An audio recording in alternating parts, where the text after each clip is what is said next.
क्या वाकई ही 4 नबी आज भी ज़िंदा हैं?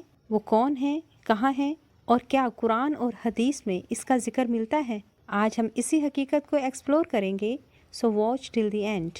अस्सलाम वालेकुम, दिस आई नाज़िया शराज और आप देख रहे हैं शाइन्स चैनल, जहां हम कुरान और सुन्नत की रोशनी में दीन की बातें, इस्लामिक वाक़यात और ईमान अफरोज़ मालूमात शेयर करते हैं। हज़रत ईसा अलैहिस्सलाम, सबसे पहले नाम आता है हज़रत ईसा अलैहिस्सलाम का। कुरान पाक में साफ लिखा है, ना उनको कत्ल किया गया और ना सूली दी गई, बल्कि अल्लाह ने उनको अपनी तरफ उठा लिया। हज़रत ईसा अलैहिस्सलाम आसमान पर जिंदा हैं और क़यामत से पहले वापस आएंगे। वो दज्जाल को कत्ल करेंगे, जुल्म को ख़त्म करेंगे, 40 साल इंसाफ के साथ हुकूमत करेंगे। ये एक कन्फर्म्ड इस्लामिक बिलीफ है। हज़रत इदरीस अलैहिस्सलाम, कुरान में आता है, हमने उनको बुलंद मुकाम पर उठा लिया। उलमा के मुताबिक इसका मतलब है कि अल्लाह ने उनको आसमान पर जिंदा उठा लिया। हज़रत इदरीस अलैहिस्सलाम इल्म वाले नबी थे, सबसे पहले लिखने वाले इंसान माने जाते थे, सब्र और इबादत में मशहूर थे।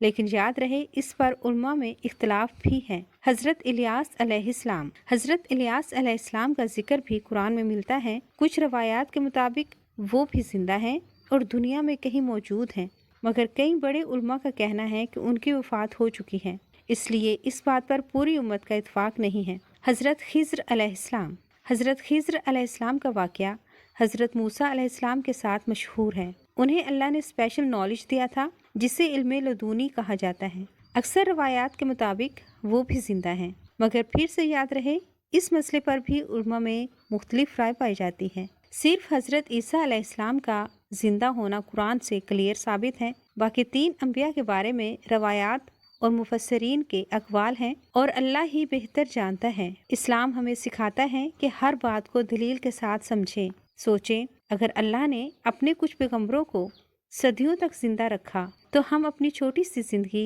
अल्लाह की अताअत में क्यों नहीं गुजार सकते? आखिर हमें एक दिन अल्लाह के सामने खड़े होना है। लेट्स प्रिपेयर फॉर आखिरा बिफोर इट्स टू लेट। अगर वीडियो पसंद आई हो तो चैनल को सब्सक्राइब करें, बेल आइकन प्रेस करें, कमेंट करें, ताकि हमारी हर आने वाली वीडियो सबसे पहले आप तक पहुंचे। अपनी दुआओं में याद रखिएगा। अल्लाह हम सब पर अपना खास करम और रहम फरमाए। जज़ाकल्लाहु खैर। अस्सलाम वालेकुम वरहमतुल्लाहि वबरकातुहू।